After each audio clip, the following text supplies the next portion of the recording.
amigos, ¿qué tal? Bienvenidos una vez más a la sala de redacción del Observador. Soy Berliotte Herrera y hoy me acompañan Tomás Gómez. Un saludo. Josué Alvarado. Buenas. Y en los controles, Alonso Solano. Vamos a hablar de las noticias durante esta semana. Por supuesto, del resultado de las elecciones en Estados Unidos el martes 5 de noviembre anterior, cuando el expresidente Donald Trump se alzó con la victoria en esta contienda. También vamos a conversar sobre la sentencia que se dictó esta semana en el caso de Gabriel, la bebé de 9 meses que desapareció en Cervantes de Cartago.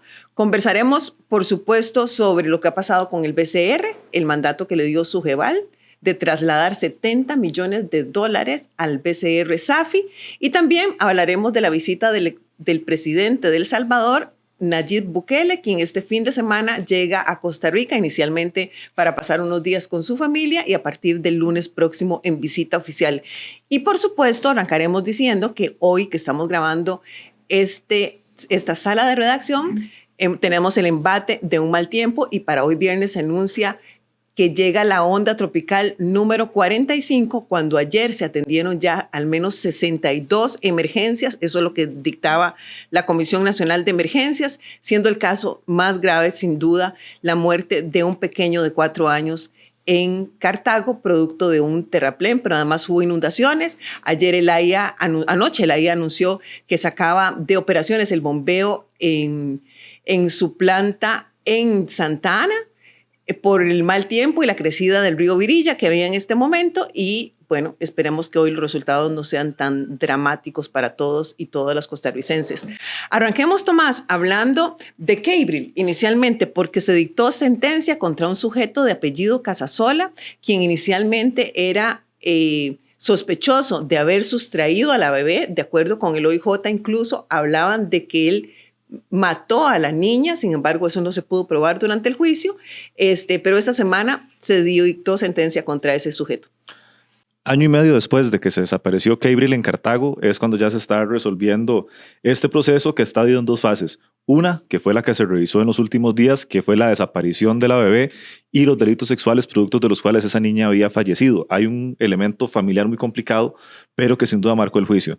El hombre de apellido Casasola, que está siendo condenado, era pareja de la mamá de Gabriel, una muchacha que en ese momento no llegaba a 30 años, que ya tenía una hija de 11 años, que es la que termina siendo la mamá de Gabriel y con la cual también estaban emparentados en lo que era ese apellido de Casasola. Así aparece ya incluso Gabriel registrada con el apellido de quien efectivamente era su padre. En este juicio, como lo decíamos, se revisaba lo que fue la desaparición de la niña y los embarazos productos de los cuales nació. Esto termina con una sentencia de 79 años. Son 25 por la desaparición y 54 por 3 delitos sexuales. Recordemos nuevamente también que está el tema del derecho procesal, que convierte la pena máxima en Costa Rica en 50 años, que sería la que podría esperarle a Casasola de aquí en adelante.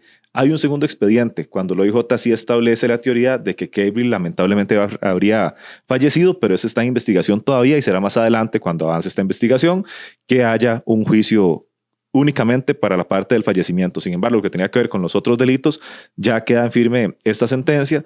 El pasado miércoles a primera hora lo dicta el Tribunal de Cartago con un reproche bastante importante sobre cómo había fallado no solo la familia de Gabriel, sino también el Estado con lo que tenía que ver, por ejemplo, la atención del PANI. Estábamos hablando nuevamente de que era un ciclo de embarazos adolescentes dentro de la familia, un ciclo de desatención, y una frase muy lamentable que dice el juez, pero que no dejaba de llamar la atención, al final era una niña haciéndose cargo de otra niña.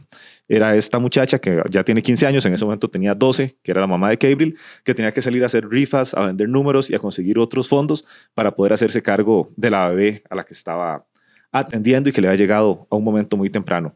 Perdón, y además adicionemos que es una niña abusada haciéndose cargo de otra niña. De otra niña.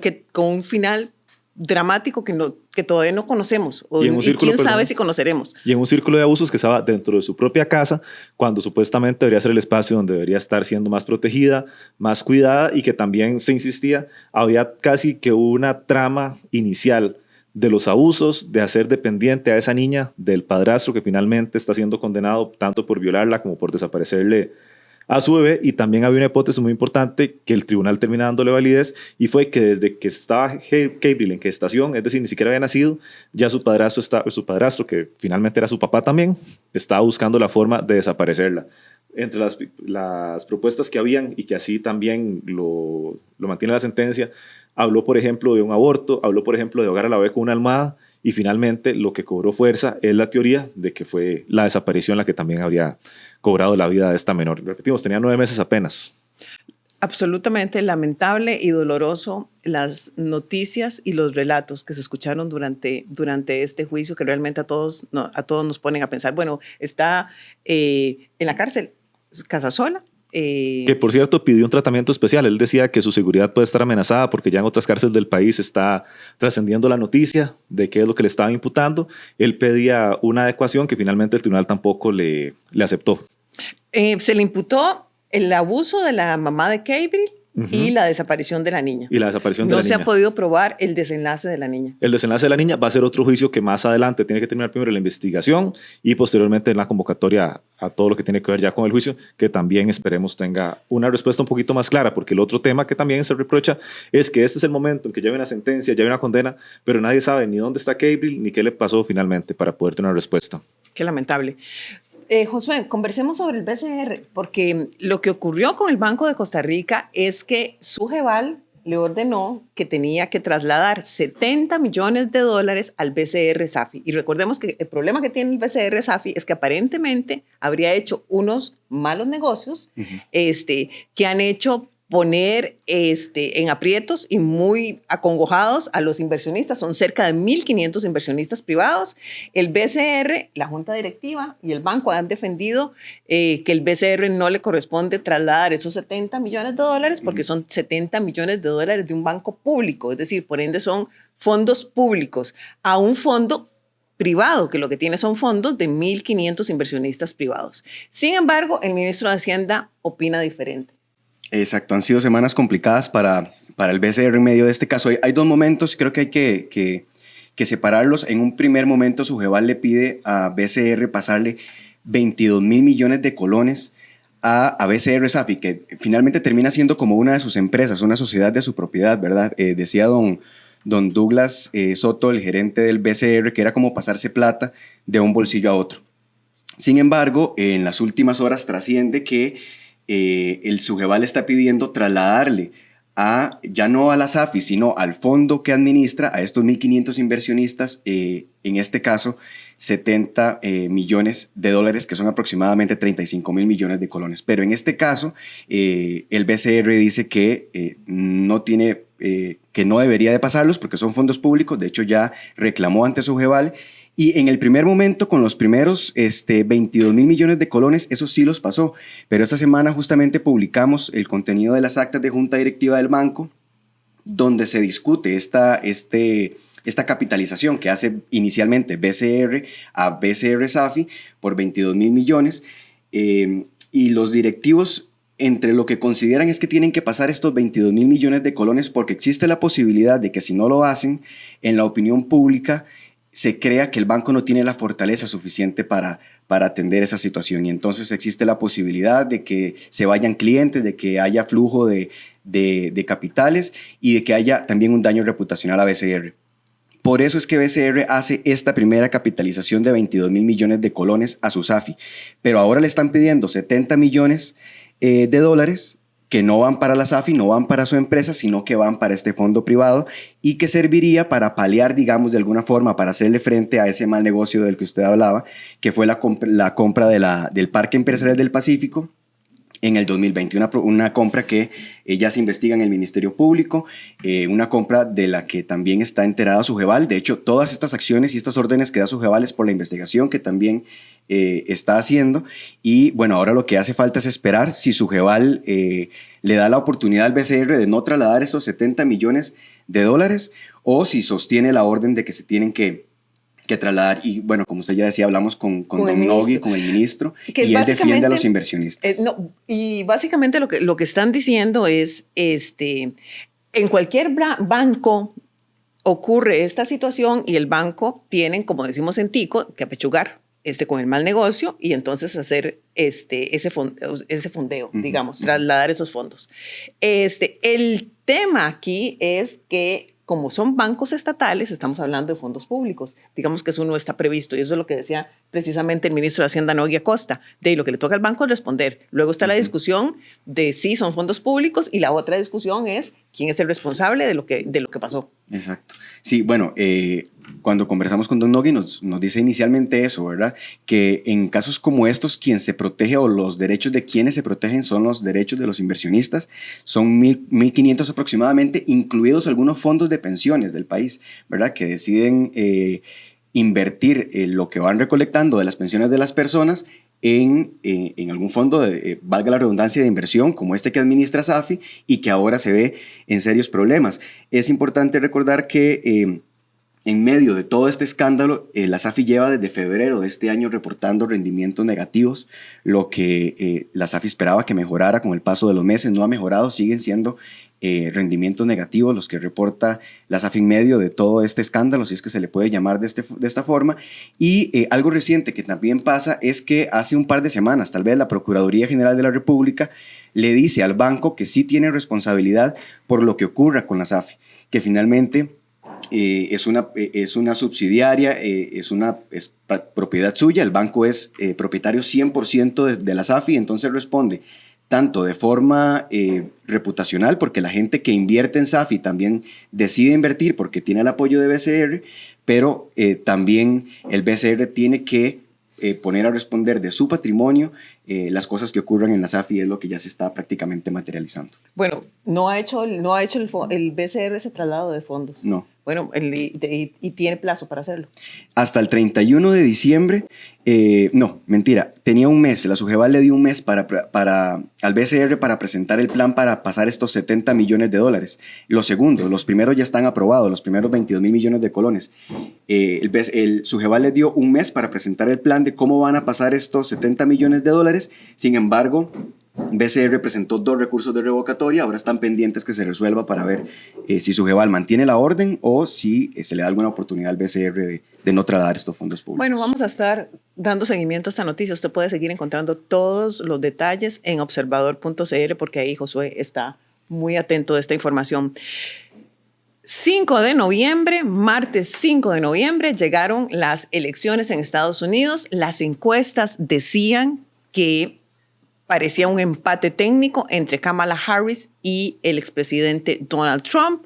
Los analistas estaban muy cuidadosos y decían, no nos atrevemos a adelantar resultados, pero lo cierto es que el resultado de los Estados Unidos, de la votación popular y de los votos electorales es contundente a favor del expresidente Donald Trump, quien 132 años después de Cleveland hace lo mismo, se reelige de manera no continua. Es decir, recordemos que el presidente Donald Trump fue presidente, luego vino los 5 años de Joe Biden y ahora nuevamente perdió la reelección y ahora sí la gana. Perdió la reelección y ahora la gana de manera contundente. Y no solo, perdón, es que esa es la descripción, no solo la gana, sino que la arrasa técnicamente. No solo ganó lo que se sabía que iba a ganar, ganó lo que estaba en disputa y por poquito le mete un susto aún peor a los demócratas. Y ahorita vamos a ver un repaso por estados, pero lo que tiene que ver, por ejemplo, con Nueva York, que era completamente azul históricamente, ya esta vez era una ventaja mucho más cerrada con la que Kamala Harris se deja sus votos. Sin embargo, Donald Trump pudo haber sacado aún más votos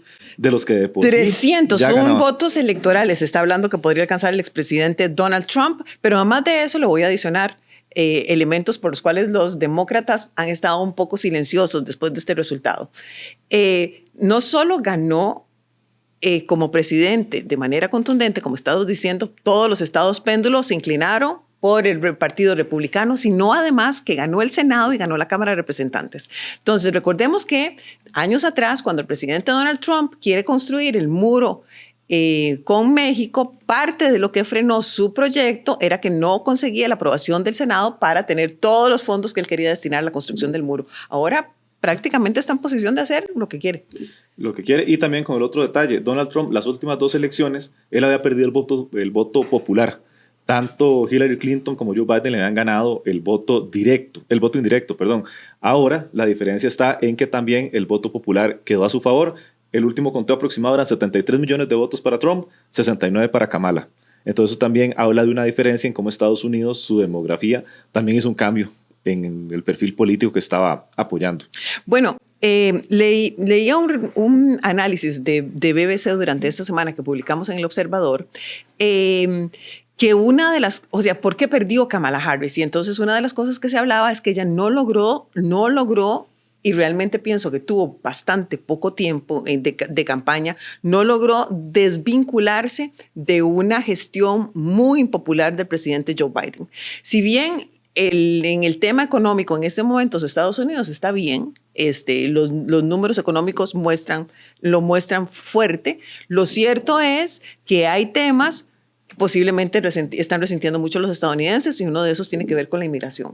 Y hablaban, por ejemplo, de inmigración, de temas de seguridad, porque incluso son poblaciones que tradicionalmente votaban demócrata, las que esta vez también se volcaron a cierto apoyo republicano. Hablaban, por ejemplo, el caso de los migrantes, que en otro momento podían sentirse amenazados por la política que va a venir con Trump o que podría fortalecerse, que sin embargo ellos le daban la razón a este candidato y también fueron claves para su elección. Y ahí es donde entra el otro debate también, que es lo que viene para otros países, incluyendo también a Costa Rica. ¿Qué va a pasar, por ejemplo, con el caso de las inversiones? Hay varios escenarios ahí en debate todavía. Si más bien de momento Trump puede estar concentrado en países como México o China, entonces ahí Centroamérica y Sudamérica pasan a un segundo plano. Y si también en algún momento si se da un rellamado, un relocation de empresas, que cómo puede aprovechar Costa Rica también para convertirse en un último aliado. Por ejemplo, los sectores empresariales recuerdan lo que fueron los 4 años anteriores de Trump, que pese a todo Costa Rica logró mantenerse a flote en esa relación. También entonces ahora la pregunta es ¿cuáles otros cambios pueden venir para el periodo que empieza el 20 de enero de 2025? Esa es la fecha para el nuevo presidente. Y también y hay otro tema que también ha generado preocupación y es una agenda, la famosa Agenda 2025, ¿verdad? Que se está vinculando a grupos muy conservadores en Estados Unidos, donde temas como el aborto, la legalización del aborto que se ha hecho en varios estados, el reconocimiento de los derechos de la población LGTBI, digamos, se ponen un poco entredichos y genera preocupación entre algunos sectores defensores de derechos humanos. Y que también va a redefinirse mucho después de esta elección, porque en Estados Unidos el sistema para nombrar a los jueces de la Suprema Corte, el equivalente a los magistrados en Costa Rica, es que es el presidente de turno quien los nomina y el Senado se los ratifica. En su primera administración, Trump tuvo la suerte de que tuvo 3 espacios por nombrar. En el caso de Biden hubo solo 1 en estos 4 años.